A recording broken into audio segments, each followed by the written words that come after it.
Good morning, everyone.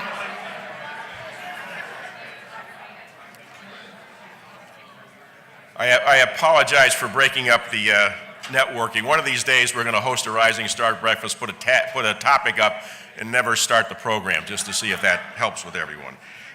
Delighted that you're all here this morning. We're very pleased that Janice, Elliott, and Rosanne Haggerty and James Arena-DeRosa are with you to talk about this important topic of how housing and hunger impact economic development. We're also very pleased that we'll be honoring Tom Condon with a Rising Star Award here shortly. So welcome, delighted you're all here, and just putting our mission statement up for a second. Our core mission is to make sure that this region is competing for jobs, capital, and talent, and clearly quality of life, support for those who are less fortunate, bringing people into the workforce is a critical component of our ability to compete. So this topic is timely. We certainly want to thank Nancy Wheeler and the rest of our team for putting it together. I want to thank our media sponsors, the Hartford Courant and the Fox Connecticut Media Group. Certainly want to thank the Hilton for hosting us here this morning, and our event production partner, Power Station Events, for their support. As we roll into the program, we're delighted to have several new investors to welcome, and we have three new Hartford investors here this morning. I hope they're here this morning just to make sure that they're recognized. The first is Allied Barton Security Services based in Shelton. They're a premier provider of highly trained, responsive security personnel, and their local response allows it to meet the specific needs of its customers. And representing Allied Barton this morning are Terry Lesko, the Business Development Manager, and Erica Bergami, Client Services Representatives. Are you both here? Anybody? Thank you very much for being here. The second Hartford investor is Girls for Technology, Inc. here in Hartford. Too many Connecticut girls and their families struggle with low wages, poverty, and lack of access to resources and opportunities. Girls for Technology seeks to tackle these issues by promoting gender equity and diversity in science, technology, engineering, and math. It helps girls acquire essential skills while fostering self-confidence, positive engagement with technology, and long-term interest in technical careers. And representing Girls for Technology, Sabrina Tucker Barrett, the founder and president and CEO, and Anthony G. Barrett, co-founder and vice president and COO. Are you both here this morning? Thank you very much. We appreciate it. Thank you.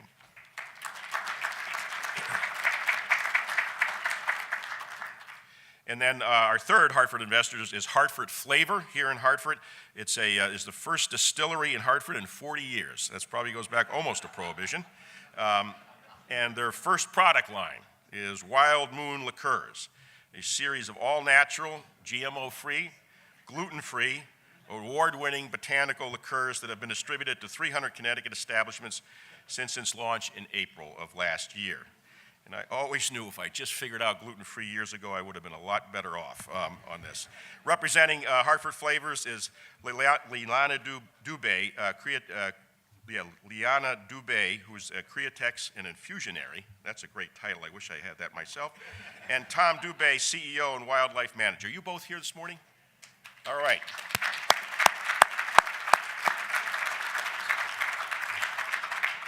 So to Allied Barton, Girls for Technology, and Hartford Flavor, delighted you're here. We appreciate the support, and I'm assuming that Hartford Flavor has samples on the way out. Is that free? That's right. We have a new regional investor, Clark Insurance, an independently owned and locally operated insurance agency serving individuals and organizations throughout the state. It's founded by a father and son, Tom and Dan Clark, along with a group of well-established area businessmen. Clark Insurance combines insurance and business expertise in a unique blend of experience for the benefit of its clients. And they have a team here this morning. Both Tom and Dan are here. Tom Brewer, account executive, Caitlin Butel, account executive, and Bruce Gachewski, also an account executive. You're all here. I noticed I saw Dan. There's the whole table over there. Delighted you're here.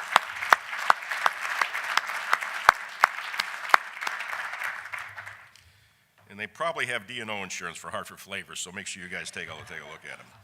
And our newest strategic partner is Riverfront Recapture, which really needs no introduction to this group. It is, as you know, a private nonprofit organization dedicated to improving Central Connecticut's quality of life and urban vitality through the various cultural events, group sports, and recreation along the banks of the Connecticut River on both sides, the Hartford side and the East Hartford side. The organization engages in ongoing efforts to protect and maintain the riverfront and make it more accessible to the public. And it has, as many of you know, overall management responsibility for the parks, including programming. And I just want to put a plug in. Our relationship with Riverfront Recapture goes back since our inception 15 years ago. First with Joe Marfugi, whom we were pleased to honor late last year with a Rising Star Award. And then Mike Zaleski, who's been such a leader in the Hartford bid and now has assumed that role. So Mike, I don't know who else is here. Is Mike here? I haven't seen. Michael, thank you very much. We greatly appreciate it. Thank you.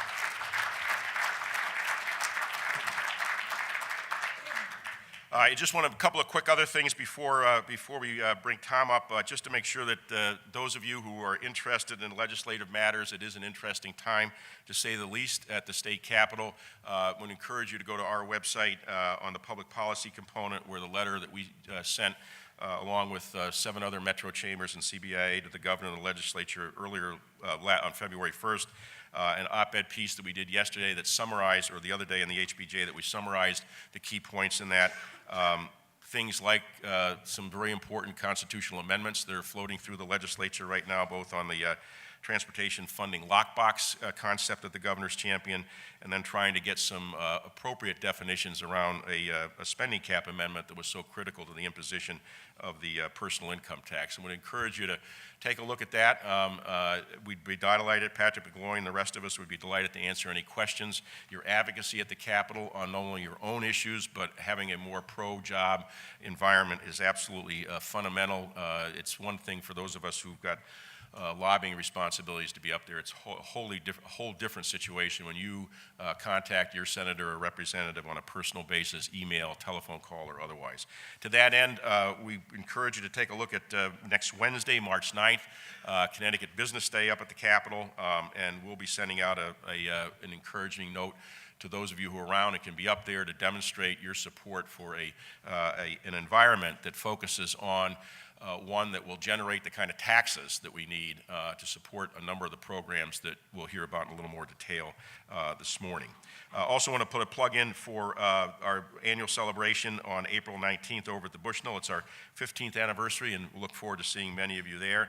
And we, during the course of this year, will continue to promote the launch of the Aer Lingus service on September 28th. One plug, we just want to make sure those of you who travel overseas for either business or pleasure to know that when you come back on your return flight, going back through Dublin, you come back as a domestic passenger and do not have to clear customs here, which is a huge savings in time. So more to come on that. If any of you have any questions about it, be happy to see Becky Nolan or any of the rest of us on the team. So it's now my pleasure to take a minute and recognize someone who's meant so much to this community for over 40 years, and that's Tom Condon. And I think of the topic today on an issue of how hunger and housing impact economic development. There is a tie to what Tom has written about on so many occasions to challenge all of us to look at what we can do to make this region better on a whole bunch of fronts, whether that be in more regional cooperation and trying to make sure that the monies that are used for municipal services are targeted better, an advocate for more open and transparent government at all levels, and a fierce advocate for organizations that provide services that are so critical to all of our residents, but particularly those who are in need at a given moment. He's been deputy editorial page editor, a columnist, and the chief editorial writer for the Courant. He's a New London native, a graduate of Notre Dame, and served with the U.S. Army intelligence operations in Vietnam during '69 and '70. Since he joined the Courant, he's held a wide variety of reporting and editing positions, been recognized by numerous journalism and with numerous journalism and community awards, including the New England Society of Newspaper Editors Master Reporter Award, among others.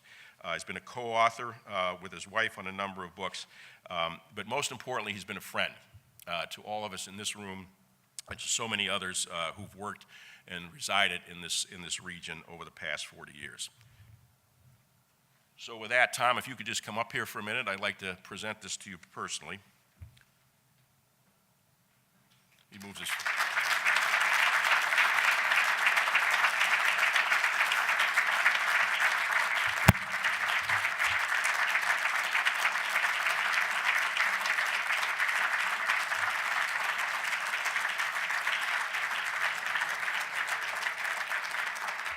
If you'd only known you had this many friends, you wouldn't have stepped down, I think. On behalf of the Board of Directors of the Metro Hartford Alliance and all of us who work there, it's my pleasure to present this Rising Star Award to Tom Condon in recognition of 40 years of journalistic integrity that has challenged, inspired, and motivated business, civic, and political leaders to drive improvements that benefit all residents. Presented today, March 2nd, 2016. Tom, congratulations. Thank you.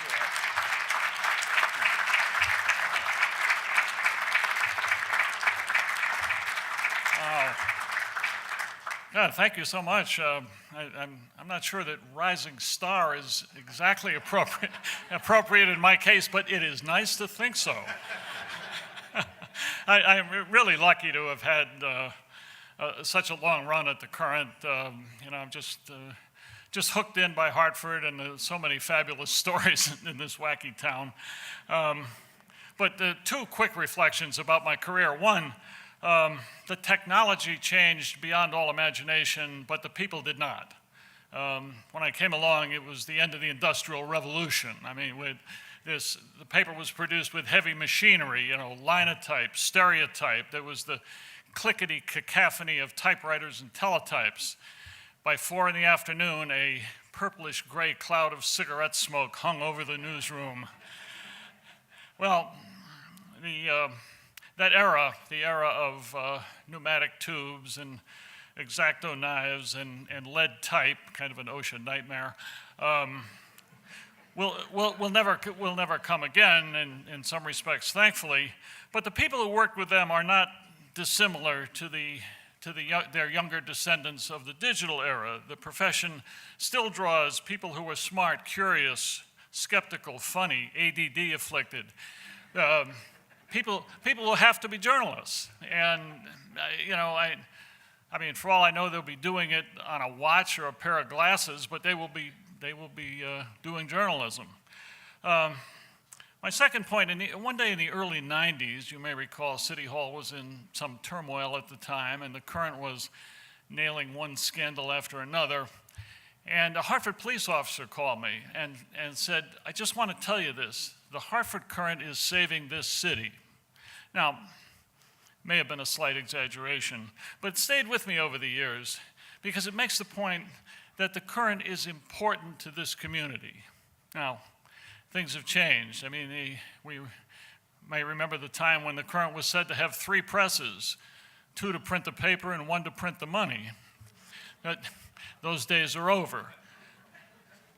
Sadly, those days are over, but there are still people there putting out a very good product. It is important to this community.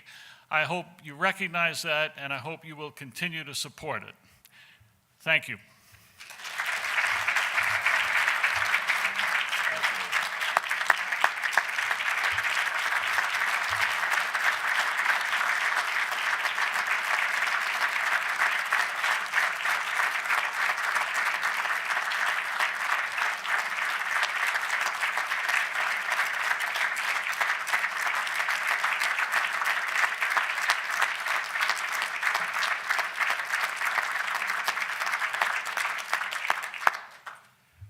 Tom, richly deserved, and your remarks are spot on. We couldn't agree with you more. That we're very fortunate to have a daily newspaper with as many talented individuals succeeding you, and even when they write less than flattering things about some of us, we're still very grateful. As I move into this segment, as I said, Tom has covered this topic in a number of different ways. We're delighted to have 3 very engaged individuals with us this morning, and Janice, Elliott, Rosanne, Haggerty, and James Arena-DeRosa. So we're pleased that they're here. What we're going to do is give them a few minutes to make some general remarks about the topic, and then as each of them finish, they'll take a seat up here, and we'll engage them in a discussion. They said moderated. I don't know whether somebody said it. One of them said to me earlier, maybe it's a referee. We'll find out the best way to do that, and we'll provide you with some opportunities to ask questions. In introducing Janice Elliott, the first thing I actually want to say is that one of our colleagues here, Nancy Wheeler, has just stepped down as chair of Billings Forge and has put a lot of time into that, and we're very pleased I can't tell you how much we appreciate the leadership she's provided. I hope all of you saw that we promoted Nancy the other day to Senior Vice President of Investor Relations to recognize the leadership that she provides to all of you in this room. So Nancy, thanks for all your work on that.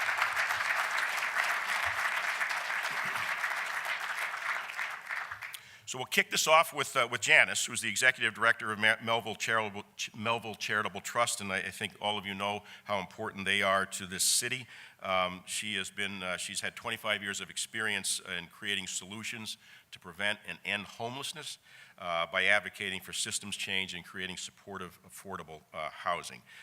Before joining Melville Trust in 2012, she led Insight Housing Solutions, a professional firm that planned and created affordable housing, integrating human services. And she's also served as Managing Director for the Corporation for Supportive Housing.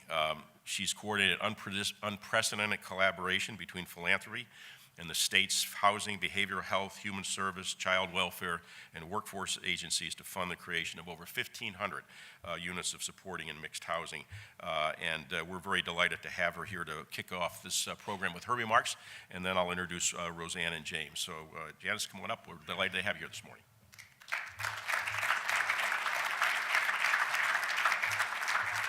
Thank you, Oz, and thank you to the Metro Hartford Alliance for inviting me to be part of this great panel today. I'm very excited. Just a couple of words about the trust. Some of you may have heard about the Melville Trust because we are a supporter of NPR. So those of you who have heard our name, it may be because you're good public radio listeners. But sometimes we find that people have heard our name, but they don't know what we do. Actually, we're a national foundation that was founded by the Melville family in 1990, based here in Connecticut. About half of our grant making is here in Connecticut, and the other half is at the national level. And we're the nation's largest private foundation that's exclusively devoted to supporting solutions to prevent and end homelessness. And get this so I can do the next slide. Just a little bit of word about why we focus on homelessness. You know, it's what we found is that homelessness is not a state of being for people. It is rather what happens to people when a lot of things go wrong. And that includes when things go wrong in housing markets, in healthcare, in job markets. What we found is that homelessness actually is kind of the canary in the coal mine.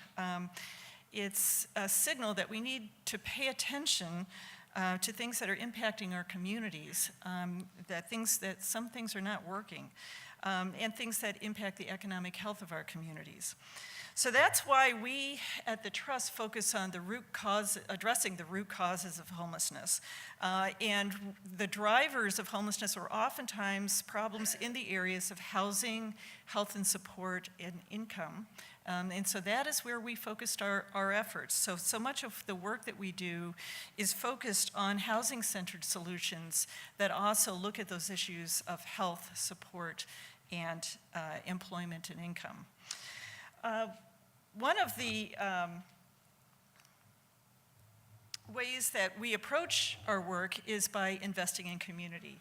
And some of these photos may look familiar to some of you because the deepest investments that we've made at the community level here in Connecticut has been in the Frog Hollow neighborhood.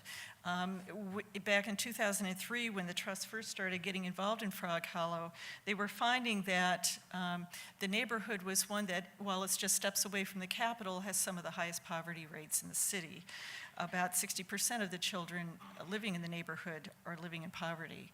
So over the past many years, we have invested about $20 million in really in the Frog Hollow neighborhood in really kind of 4 areas. One is in housing, the Billings Forge apartment complex, which is on Lawrence Street and has about 100 units of housing. We also have invested in the economic development of the neighborhood through the restoration of the Lyceum Conference Center and Firebox Restaurant. And then we've also been an investor in the phenomenal work of Billings Forge Community Works that's really centered on community engagement and employment through social enterprises, all of which is centered on food, and who could complain about that? And Carrie Wheaton, who's the director of Buildings Forge Community Works, is here somewhere. And they just do a phenomenal work. And because of the combination of all of these things in Frog Hollow, we found that just over the past 2 years, there's been an additional $50 million invested in that area of Frog Hollow, both from private sector investment and from public sector investment. So we're very confident that that trajectory of things going up will continue. On the broader scale, and this is when we start looking at things like graphs, we find that we don't want to end up swimming upstream on the issue of homelessness. If we can't turn off the tap of families that are falling into homelessness because they're losing their housing because the rent is just too damn high. And so we have very much focused on the issue of housing affordability. About 1 out of every 4 households in the country who has low incomes or moderate incomes are paying more than half of their income in rent. So they're making some pretty difficult choices between whether they pay the rent or whether they can afford the food on the table. So it's these difficult choices mean that a lot of people are being left behind.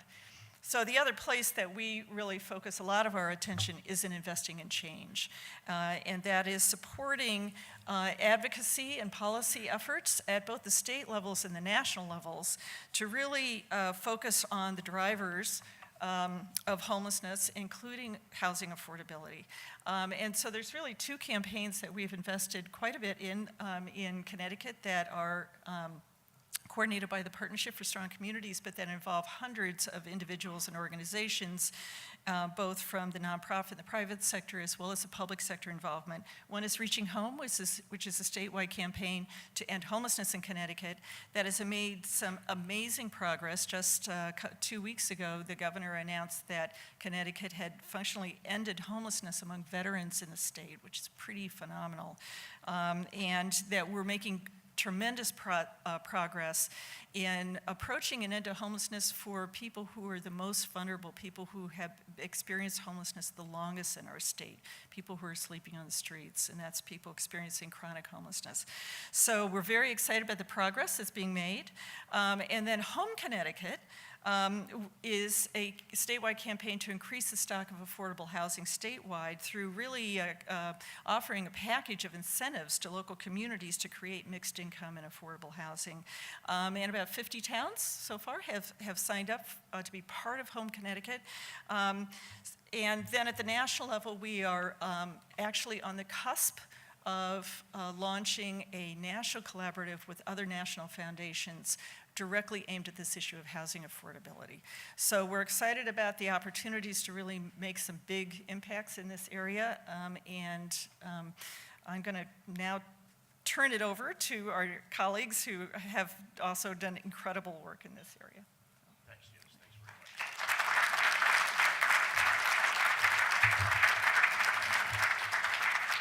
Janice, thanks for leading us off, and it's now my pleasure to introduce Rosanne Haggerty, who's, again, someone who's known to many of us in this room, President and CEO of Community Solutions. I think we all know that Rosanne is an internationally recognized leader in developing innovative strategies, again, to end homelessness and to strengthen communities overall. In 1990, she founded Common Ground Community, a pioneer in the development of supportive housing and research-based practices to end homelessness. She and her senior team launched Community Solutions in 2011 to help communities solve the problems that create and sustain homelessness along some of the lines that Janice just mentioned. Rosanne's a MacArthur Foundation Fellow. In 2012, she was awarded the Jane Jacobs Medal for New Ideas and Activism from the Rockefeller Foundation. She serves on a number of boards and is a life trustee of Amherst College. Please welcome Rosanne Haggerty.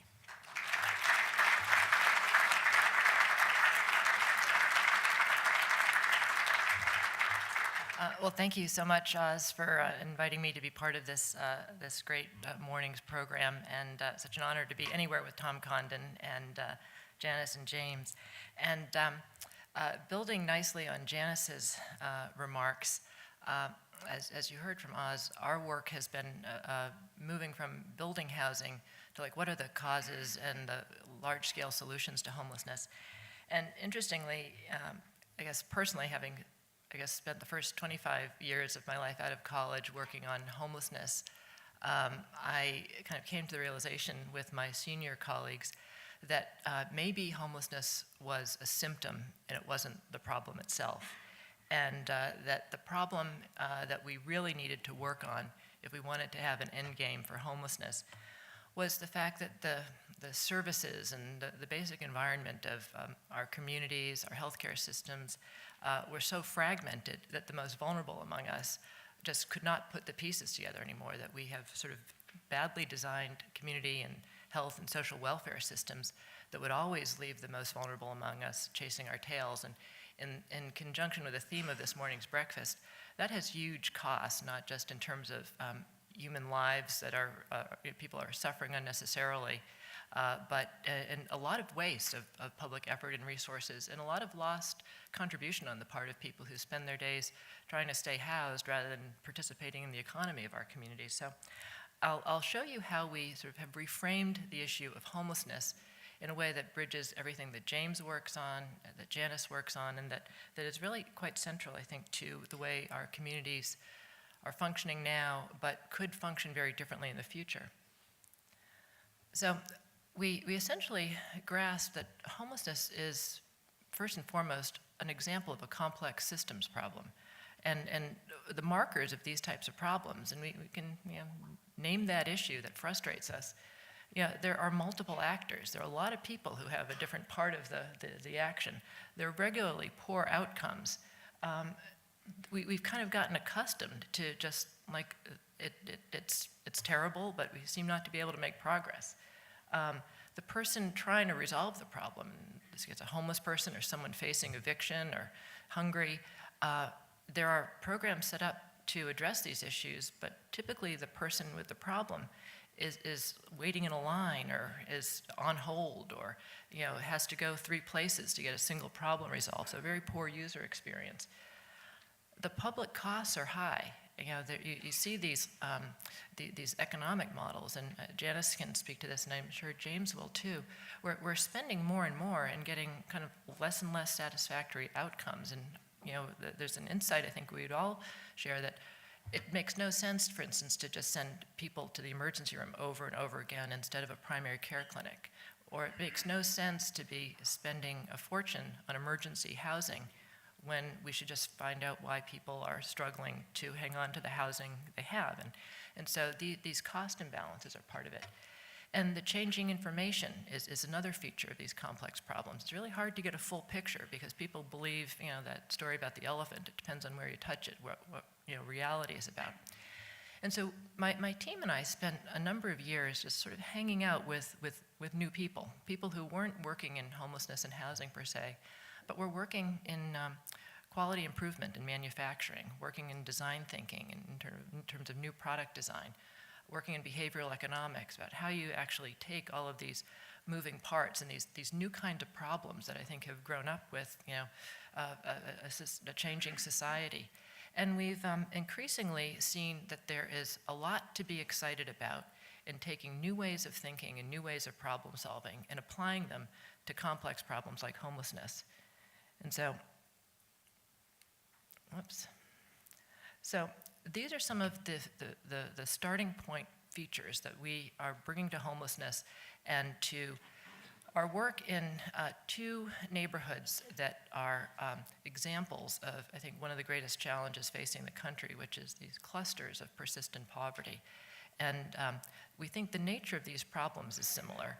And so the way we are working now, and we work in about 100 communities around the country and a little bit internationally, is to, in each community, pull together all of the people who have a part of the solution. In homelessness in this country, it's the mayor's office, the housing authorities, the not-for-profits, the VA. Everybody has to learn to see the problem the same way and work as a team. Each of these local teams really has to be working toward a measurable time-bound goal, or otherwise it's just well-intentioned talk. You have to begin with a sense of, if we put all of our resources in the center of the table, we actually have a lot more to begin working with. Rarely will we have enough, but we have more than we think, and we can begin working towards some success if we think in terms of what do we have as opposed to what don't we have. We've learned that you have to start with the hardest part of the problem. Janice described the chronically homeless, people who've been on the street and homeless the longest. This is a critical group of individuals, both from a moral standpoint and from kind of proving there's a different way of problem-solving standpoint. If we can get these individuals all over the country housed, it really proves that no one needs to be homeless.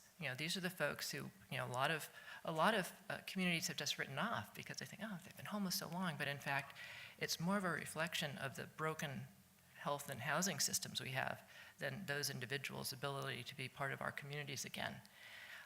And again, kind of flipping things, we have found that the best solutions come from asking the person experiencing the problem. Like, what is it going to take to help you get into a stable home? What is it going to take to help you manage your healthcare issues differently? And the other thing is, and this is not necessarily the way contracts are written or the way we're expected to work, but we're all in new territory when it comes to learning how to do things better that are urgent for our communities. You just have to create an environment where people feel comfortable and supported in learning by doing. And so just to ground this in the work that we're doing here in Hartford and in the state, we are working in the north end of Hartford, in the North Hartford Promise Zone, on a community-wide initiative in the Northeast neighborhood in particular. And we focused there for two reasons. First, we were approached a few years ago by groups, including the local NRZ, asking, would we consider taking on the restoration of the Swift factory there, a closed factory that had once been the neighborhood's principal employer that was facing demolition. And the reason we decided to jump into this project is we started looking at the demographics of the neighborhood, and particularly this slide was very compelling. It shows that Northeast, which is the central north neighborhood there, has the worst outcomes health-wise in many of the crucial health areas, not just in the city, but in the state. And one of the things that Janice referenced as well is, if there's anything we know about homelessness, it's a public health issue. And if you can find those areas where there are really extreme outlier conditions in terms of health, that's where you should be if you want to start working on a complex problem like homelessness. And so in addition to the Swift factory, the fact that we knew we were in a neighborhood that we needed to think about holistically and could be an example of helping communities go to these high poverty neighborhoods and really figure them out in a comprehensive way led us to take on the project. So the Swift factory will be a multi-use job creator and community health hub with a food center that we're partnering up with Billings Forge Community Works and Reset and Hartford Food System to develop a clinic, maker spaces for small businesses. It's already the center of an urban farming network. And some of the other things that we're taking on in the community include the other piece of what we are coming to see as essential, which is knowing by name who those individuals in the community are who are struggling the most. So we're working with Harriet Home Care, Cigna, St. Francis, UConn, a number of organizations to enroll 500 of the most chronically ill individuals in that North Hartford area with poorly managed health conditions and employing local people as community health workers to see that the social conditions of their lives are assisted, as well as a better organized care delivery system. One of the things we've learned already is that there's a massive, massive, massive need for code enforcement in that neighborhood. The poor quality of people's housing is contributing directly to their poor health outcomes. And then the other thing that we're working on is a national effort, which I'm incredibly proud to say Hartford is and the state of Connecticut are part of, which is called Zero 2016, which is taking these problem-solving approaches using data, a team-based approach, quality improvement training, kind of rigorous performance management to get to zero, a sustainable zero in chronic homelessness in these 75 communities, including the whole state of Connecticut, and zero veteran homelessness by the end of this year. And Hartford and Matt Morgan from Journey Home have really been incredible leaders in many of the best practices that have emerged from knowing by name every chronically homeless person in the community in the Hartford region. They've done a really fine job enlisting the good help of the Hartford Housing Authority, and we hope that becomes a model for the other regional Hartford regional housing authorities to step up and prioritize the chronically homeless and getting the remaining roughly, I think with other resources, about 150 rental vouchers are needed to get that job done. But what you see here kind of goes to my point about the system confusion. This is where we start when we're working with communities. Like all of the steps that, imagine a person living on the street would have to go through to get into a home. And this is a map that was created by a local team, I think, in Los Angeles. But this is the enemy, the system confusion. And if communities can free up their resources, they'll be socially stronger, economically stronger, and we won't be leaving so many people out of our prosperity. So thank you very much.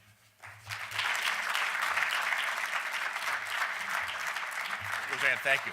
Thank you very much for that overview. And the third member of our triumvirate, as I said earlier, is James Arena-DeRosa, who's relatively new to the area in terms of leading Foodshare, but has spent his career confronting food security and hunger issues and building, to Roseanne's point, collaborations with community organizations. He's had an extensive career both in the public and the private sector. He's been the Northeast Regional Administrator of the USDA Food and Nutrition Service. He served as the New England Regional Director for the United States Peace Corps and has been involved in Oxfam America. And he's certainly no stranger to Connecticut. He worked with the governor's team during Hurricane Sandy, collaborating the Department of Social Services and the legislature along with other organizations to address that issue, as well as longer-term issues like SNAP, the Connecticut School Breakfast Summit, and the like. We're delighted that he's here, delighted that Foodshare is a strategic partner, so please welcome James to the podium.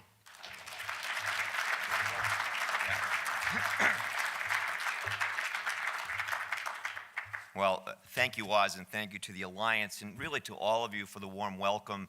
It is a great honor to be the new president and CEO of Foodshare, a beloved organization here in Greater Hartford.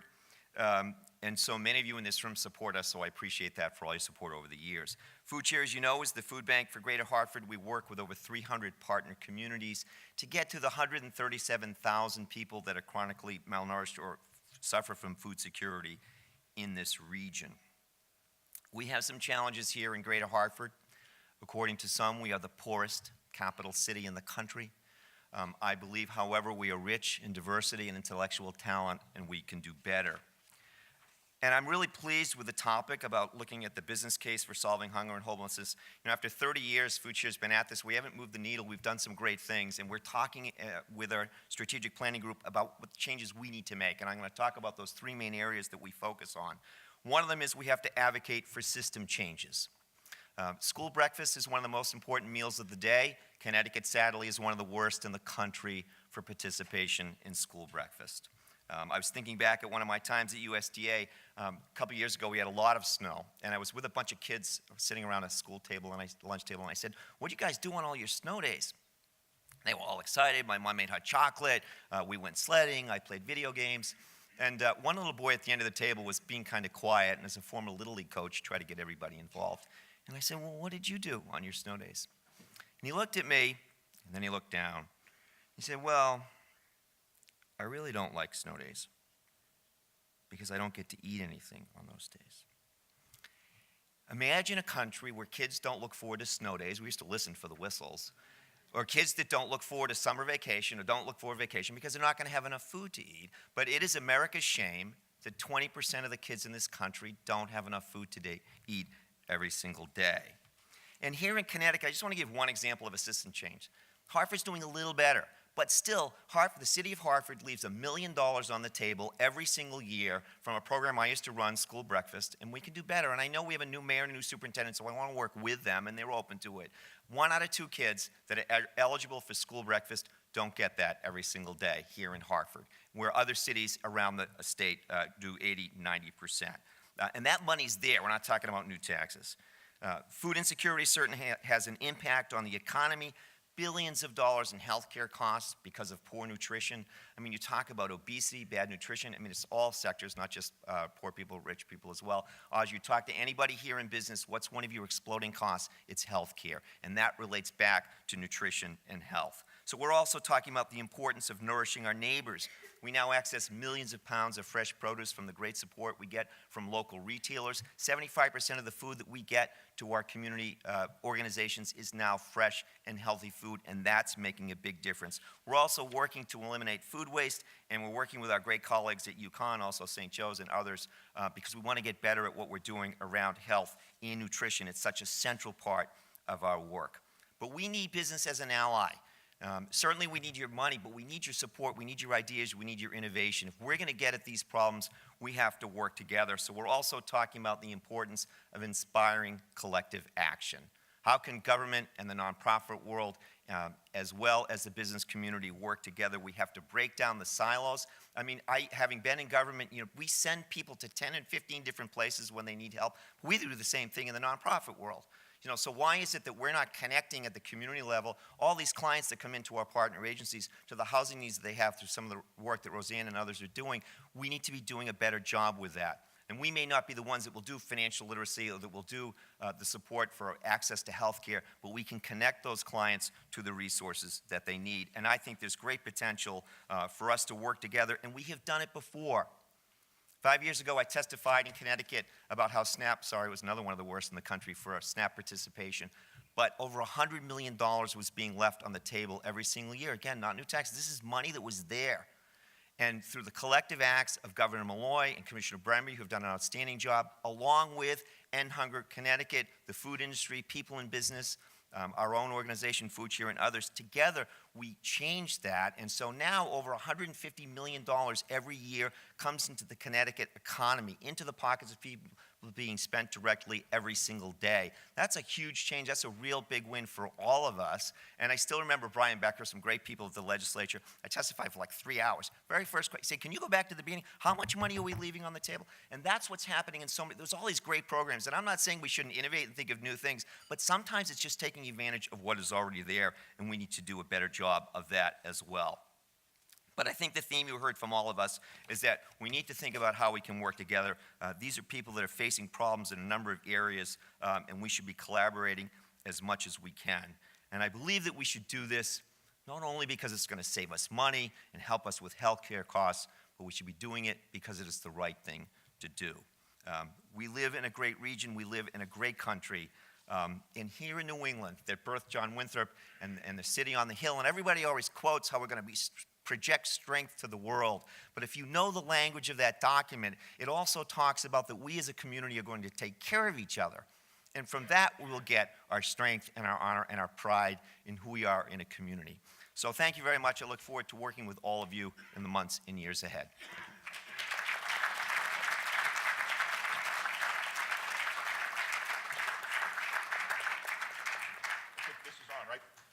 Thank you, all the three of you, very much, and particularly James. I always like to follow someone who speaks faster than I do, so it's a distinct pleasure. We have a couple of microphones for questions, but let me just go back, each of you, and maybe take a minute and elaborate on a theme that ran across all three presentations, and that's this issue of collaboration. Many private sector representatives are out here. Any particular, I'll just start with you, Janice, we'll just go then from Rosanne. Any specific things that you would want people here today or through us, our broader investor base, to understand or take away from the presentation? Sort of the next step. Is there anything particular that comes to mind that you'd want people to leave with? Yeah, I guess I'll use a parallel. When I first came into philanthropy 3 years ago, someone said, philanthropy is not about charity, philanthropy is about change. And I guess that would be the same advice I would have for public sector as they're looking at making investments, that how can we, as a community, including private enterprise, look at how we can invest in things where organizations are really working in collaboration with other organizations, and that are working on some of these root cause issues around housing, around employment, around health and support, so that we're actually making change and not just managing the problems. Rosanne? I would echo Janice's point about keeping our eye on the bigger picture. I think so much of our tendency is to react to what's in front of us, and we never get out of a cycle of managing instead of solving problems.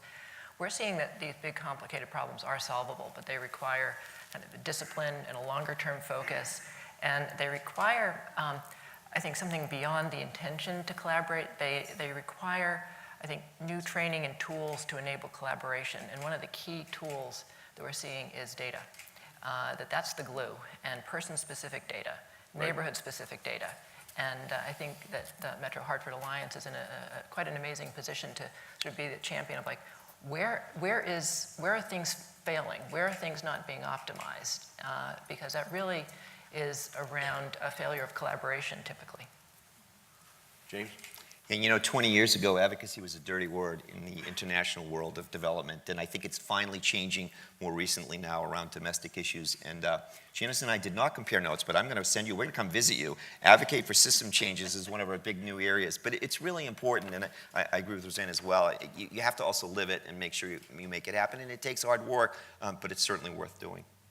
Rosanne, I'll start with you on this question. I've got two, and then two more, and then we'll open it up. Any technology? You said something in your last answer. Any comments about the ability to leverage technology, the data you have just up in the northeast corner? Any thoughts you have on all of you about that? But start with you. Yeah, one of the things that I think we have to all pay attention to is every one of our fields is being transformed by technology, whether we know it or not. And so I heard the head of a veterans organization say to me recently, I think we have to figure out how to become a technology company, like how to leverage scale and resources by enabling people to find more, do more, check the quality of a service they're receiving online. It's definitely something that we're wrestling with around how communities can optimize their housing resources. And we've begun partnering with a few technology companies to look at ways in which our knowledge and their skills in placing it on technology platforms can make it easier for communities like Matt and Journey Home to, like, all right, we've got these apartments available, we've got these individuals that qualify for this. How do you do that, without having to have a 10-hour case conference? How do you do that automatically? James, you want to take a shot at that Yeah, sure. one? No, this is just a critical area, but I want to make sure as a community we don't make the mistake that government has made, which is there's 20 different client tracking programs. If there's going to be client tracking for the people who need services, if you listen to the voices of the poor, if you listen to the voices of the people who are affected, we send them so many different places. So it's exciting that this is going on, but I'm hoping we're going to do it in some kind of collaboration, because at Feeding America, I'm on the national policy now, everybody's talking about client tracking. I've said, yeah, but a lot of other organizations are already doing it. So can't we find a way? It's often the same clients. Can't we do it in a way that makes sense? I guess just on the technology piece, I would add is that as we look at housing as a platform for stability, one of the things that is an opportunity, I think, is kind of bridging the data divide. And there are housing communities that where kids don't have access to the internet. And and that would be an easy fix, and it would be a great investment for the private sector to help housing communities bridge that divide. Within the housing community Within itself. the housing community itself. Then let's see if any of you have questions here that we can entertain. But the other question I just wanted to tee up is there's been a lot of focus by the governor, by Mayor Bronin on the Second Chance Society and the impact that a criminal record has. We've talked about eliminating check the box and a number of other things. James, I'll just start with you. Any particular observations, reactions to the focus on the Second Chance Society? We always need to be looking ahead rather than looking backwards. I think it's a great concept. We at Foodshare are working with the Department of Corrections, and we have people who come in that are still following through on their time, and they're volunteering with us, just getting exposure to different ways of doing things, working a little bit out in the working world. So I think it's great. I think we need to be focused on it. Too many Americans are incarcerated, and we need to think about why, and we need to think about solutions. Janice, let you take the second one. The whole issue of people reentering the community from incarceration, particularly if they also have mental illness, oftentimes people end up homeless. And so the issues of of criminal justice reform and reentry are so connected to the issues of homelessness. And there is a program here in Connecticut called Fuse, which actually did a data match between folks who are frequent users of shelters and frequent users of the correctional system. And then they were able to use that to actually, and also who had mental health needs, and target those folks for services to be able to get them into supportive housing. It's that kind of looking across those sectors, I think, is going to make a big difference for a lot of people. Rosanne? And not only is there a direct link to homelessness, but as long as we have not just this, kind of unexamined reflex around incarceration, even with the commitment to the Second Chance Society, it's not just removing barriers in terms of, the check the box removal. I think what we're learning is you have to be affirmative in creating training and transitional support, because it's whole neighborhoods of the state that are bearing the burden of this madness. The economy of the North End has been compromised by many things, but this is a huge factor. It is. Let me see, would anyone have, you got a question back there, Mia? Go ahead.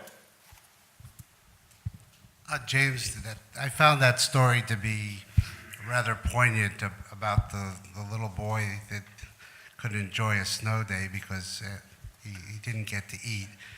And my question is, have you been able to identify one single factor as the biggest obstacle to getting that group of kids that is unfed fed? And is it a physical hurdle? Is it an educational hurdle? Is it a motivational hurdle? Is it all of the above? Whenever I think about hunger, I think about the short-term issue of getting people food that they need, but it's really about poverty. It's really about changing the structure of our society.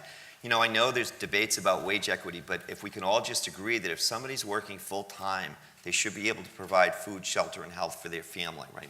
And I never want to cherry-pick certain industries because I think it's a societal issue for all of us. But that's going to make the society itself better. So I think it's both. I think it's finding those things like school breakfast and summer meal programs that are so underutilized that could make a huge difference. But meanwhile, we've got to be thinking big picture at the same time. Either one of you want to comment? Do you want to comment on that? I think Okay. James covered. Anyone else? You got another one? Yeah. Go ahead. I just had a question as to client tracking and picking up on points that you're saying. I have a 10-year-old son who is profoundly disabled. My family's doing okay, but negotiating the system is a nightmare. Mm-hmm. And it's not lost on me that what do you do if you're working all the time? I imagine that your client base is also families that maybe are asset limited, and one medical crisis, mental health, whether it's medical or mental health related, can send a family reeling. I guess my question is there an initiative or a portal where it's one place where maybe, and if you could let all of us here know, so when we walk away, we can tell other families, if you need help, regardless of whether it's access to food, whether it's access to treatment, whether it's access to housing, where do you go so that you can make that one phone call? And if there isn't, is there an initiative to address this, to make it easier for families to advocate for themselves? I can give a quick response. Go ahead. I think with the organizations that we work with, we're trying to do that, to provide wraparound access to services for the people that we touch. But you ask a much more important question, which is how are we doing it broadly? There are some states I work with in the Northeast that are looking at one-stop shopping. A friend of mine runs a United Way. He said, James, I have people come in, I have to send them to 10 different organizations. And it's crazy the way it's done, and we need to change it. And I sat at a meeting once with the governor, and this is in Massachusetts, with the Department of Education, Health, Agriculture, Social Services, and it was the first time we'd all met together, and we realized we were touching all these clients in different ways, but we weren't working together. So I don't think it's there yet, but it's a really important issue. Either one. Go ahead, Jan. Yeah, you bring up a really important issue, and one that we hear a lot, unfortunately, because that's, but one of the bright spots we're finding within the homeless service system is that they have been working to create what's called a coordinated access network, and with 211 as being the portal where families can get diverted, and then for those families who do need services, then they can get connected to kind of a coordinated assessment process. It's not perfect, it's still a work in progress, but I think it is using some of the things that Rosanne talked about really looking at how people flow through and how you can make that more efficient, and being held to performance standards around how quickly does someone get assessed, Right. how quickly does someone get connected to services. And it's really the funders of public sector and private sector funders that can really demand performance around human services. Roseanne? The only thing I'll add to Janice's and James' comments is, like, we all have to demand it. You know, that this should be what we get as citizens. Yeah, that you know, when we're in trouble, or that it's easy to access what we need. You know, like, there is no gain in you know, making people in crisis go to 10 different places. And I think Janice is absolutely right. In a strange way, the homelessness system, because homelessness is such a catch-all for other system failures, we're learning things in homelessness and pushing to solve this that can transform every human service interaction. Take one more here just to be respectful of time. You got it, Meredith? Good morning. I want to first extend appreciation to Tom Condon. I happen to be on the Hartford City Council and also a doctor, a pediatrician. And I got endorsed the first time 8 years ago, missed the endorsement most recently, but somehow squeaked on anyway. So I'm one of 9 members of Hartford City Council. And I would like, before I exhaust my few seconds, to mention that we've been talking about a decent means by which residents of Hartford and this whole depressed area can earn a living, which means a living wage. And this is before City Council right now. Whether not only within downtown development generally, but even in this baseball stadium, which is so very controversial, we can at least pay those who serve us hamburgers and hot dogs. Don't take that personally, Larry. Okay, so a living wage, I think, is essential, and we must all, especially the influential people in this room, have far more influence than any of us on City Council, especially those who are in the minority within the minority. Do you have a question, Councilman? Yes. Great. The second question is how to make sure that we get affordable housing within any new downtown development, because initially it was proposed as all market rate back in 2014. The mayor and some others went through some evolutions, got away from just market rate, they bonded, they put it on the backs of taxpayers and so on. We're now at the point where many people in this room can say, if there is not a good mix of affordable housing and a good living wage, and there is instead a gentrified downtown area like in so many other cities, where some of us privileged in this room can live downtown and live well, and then the rest of the neighborhoods are benefit somehow through the trickle down. How can we make sure, and again, there are more experts than I am, that there is that affordable component, whether through CERTA, which insists on 20%. So I just want to make sure that you want a question about, is there actions that we should be taking on the affordable housing and living wage issue? Is that a fair summary? So that we, where you'd like to go? I'm just trying to be responsible of time. Yes, sir, so that we can be, you more so than I as a mere council person, can be influential in saying if any new downtown development, whether center plan or any new developer, which we hope may come, can be certain that development occurs so that it's fair, equitable, and the disparities for which Hartford is first and foremost in the state, and Connecticut first in the So let me nation. give them a chance to respond, if I could, Councilman. We need to erase those disparities, Great. which is what's killing us. Great. Please address that and make it an actuality in the next few months with our colleagues. Thank you. Thank you. Anybody want to take a quick shot as we wrap this I'll up? take part two. They can take affordable housing, I'll take living wage. Go ahead. In terms of affordable housing, I guess I would say that there are communities that do have